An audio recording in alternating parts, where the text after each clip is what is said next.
আসসালামু আলাইকুম ওরহমাতুল্লাহি ওয়া বারাকাতুহু। আপনি কি জানেন কোরআনে এমন 14টি বিশেষ আয়াত আছে যেগুলো পড়লে বা শুনলে সাথে সাথে আল্লাহর সামনে মাথা নত করতে হয়।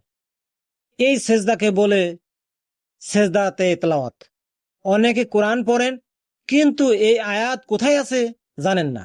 আজকের এই ভিডিওতে 14টি সেজদার আয়াত, সূরার নাম, আয়াত নম্বর, পারা নম্বর, রুকু নাম্বার এবং আরবি আয়াত সহ সম্পূর্ণ বিস্তারিত বলবো ইনশাল্লাহ। শেষ পর্যন্ত দেখুন, অনেক মনোযোগ দিয়ে দেখেন, আল্লাহ পাকের রহমতে সব বুঝতে পারবেন, জানতে পারবেন ইনশাআল্লাহ। আমাদের সমাজে অনেক মুসলিম ভাই বোন আছেন যারা নিয়মিত কোরআন তেলাওয়াত করেন কিন্তু সেজদার আয়াত আসলে তো বুঝতে পারেন না এটা কি সেজদার আয়াত। অনেকে সেজদা দিতে ভুলে যান, অনেকে লজ্জায় সেজদা দেন না, আবার অনেকে জানেন না যে কোরআনে মোট কতটি সেজদার আয়াত আছে। আজকের এই ভিডিওর উপর ইনশাল্লাহ আর কোনো সমস্যার সমাধান থাকবে না। ইনশাল্লাহ প্রতিটি সেজদার আয়াত একদম পরিষ্কারভাবে জানতে পারবেন ইনশাআল্লাহ। প্রথম সেজদার আয়াত সূরা আল আরাফের 206 নম্বর আয়াত। এটি 9 নম্বর পারায় আছে এবং 24তম রুকুতে আছে। এই আয়াতে আল্লাহর ফেরেশতাদের সেজদার কথা বলা হয়েছে। আমরাও এখন সেজদা দিব ইনশাআল্লাহ। 2 নম্বর সেজদার আয়াত সূরা আর রাদের 15 নম্বর আয়াত, 13তম পারায় 2তে রুকুতে আছে। এই আয়াতে বলা হয়েছে আকাশ পৃথিবী সবকিছু আল্লাহকে সেজদা করে। তৃতীয় সেজদার আয়াত সূরা আন নাহলের 50 নং আয়াত, 14তম পারায় 6ষ্ঠ রুকুতে আছে। এই আয়াতে ফেরেশতাদের আল্লাহর আদেশ মানার কথা বলা হয়েছে। চতুর্থ সেজদার আয়াত সূরা আল ইসরার 109 নম্বর আয়াত, 15তম পারায় 12তম রুকুতে আছে। এই আয়াতে সত্যিকার মুমিনদের কোরআন শুনে কান্নার কথা বলা হয়েছে ইনশাআল্লাহ। পঞ্চম সেজদার আয়াত সূরা মারিয়ামের 58 নং আয়াত, 16তম পারায় 4র্থ রুকুতে আছে। এই আয়াতে নবীদের কোরআন শুনে সেজদার কথা বলা হয়েছে এখানে। ষষ্ঠ সেজদার আয়াত সূরা আল হজের 58 নম্বর আয়াত, 17তম পারায় 2 নম্বর রুকুতে আছে। এই আয়াতে সৃষ্টি জগতের সবকিছুর সেজদার কথা বলা হয়েছে এখানে ইনশাআল্লাহ।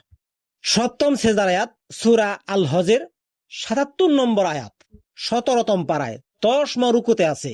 এই আয়াতে সরাসরি মুমিনদের সেজদার আদেশ দেওয়া হয়েছে এখানে, এই কথাটা বলা হয়েছে। 8 নম্বর সেজদার আয়াত সূরা আল ফুরকানের 60 নং আয়াত, 19তম পারায় 6ষ্ঠ রুকুতে আছে। এই আয়াতে কাফেরদের সেজদা অস্বীকার করা বলা হয়েছে, এই সম্পর্কে বলা আছে। নবম সেজদা আয়াত সূরা আন নামলের 26 নং আয়াত, 19তম পারা 3য় রুকুতে আছে। এই আয়াতে আল্লাহর একত্বের ঘোষণা দেওয়া হয়েছে। 10 নম্বর সেজদার আয়াত সূরা আল সাজদার 15 নং আয়াত, 21তম পারায় 2 রুকুতে আছে। এই সূরায় নাম হলো সেজদার আয়াত। 11 নং সেজদার আয়াত সূরা সোয়াদের 24 নম্বর আয়াত, 23তম পারায় 2 রুকুতে আছে। এটি হযরত দাউদ আলাইহিস সালাম এর সালামের তওবা সেজদা সম্পর্কে বলা হয়েছে।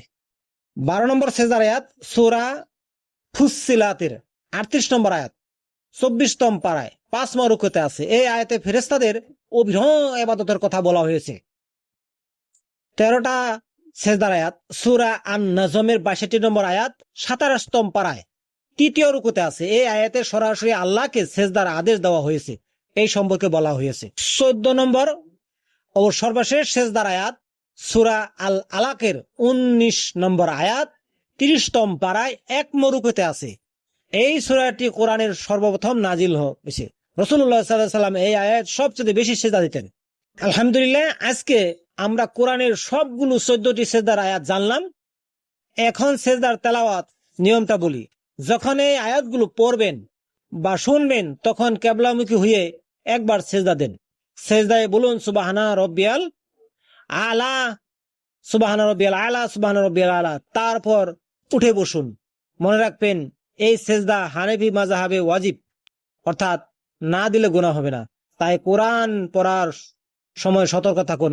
আল্লাহ তাআলা সূরা আলাকে বলেছেন সেজদা করো এবং আল্লাহর নিকটবর্তী হও। সেজদা হলো বান্দার সবচেয়ে আল্লাহর কাছে যাওয়ার সুযোগ। রাসূলুল্লাহ সাল্লাম বলেছেন বান্দা সেজদা আল্লাহর কাছে সবচেয়ে কাছে পৌঁছে যায়। আল্লাহ আমাদের সবাইকে কোরআন হুকুম মতে মেনে চলার তৌফিক দান করুক, আমিন। এই ভিডিওটি এখনই আপনাদের পরিবার, বন্ধু বান্ধব, পরিচিত সবার সাথে শেয়ার করুন। হয়তো অনেকেই আজকে এই প্রথম জানলাম কোরআনের সেজদার আয়াতগুলো কোথায় আছে। এটা শেয়ার করলে আপনার জন্য সদকায়ে জারিয়া হবে ইনশাল্লাহ। নিচে কমেন্টে লিখুন আপনি আগে কতটি সেজদার আয়াত জানতেন, একটি না 5টি নাকি সবগুলো। আমার এই চ্যানেলটা সাবস্ক্রাইব করুন। আল্লাহ হাফিজ। আসসালামু আলাইকুম ওয়া রাহমাতুল্লাহি ওয়া বারাকাতুহু।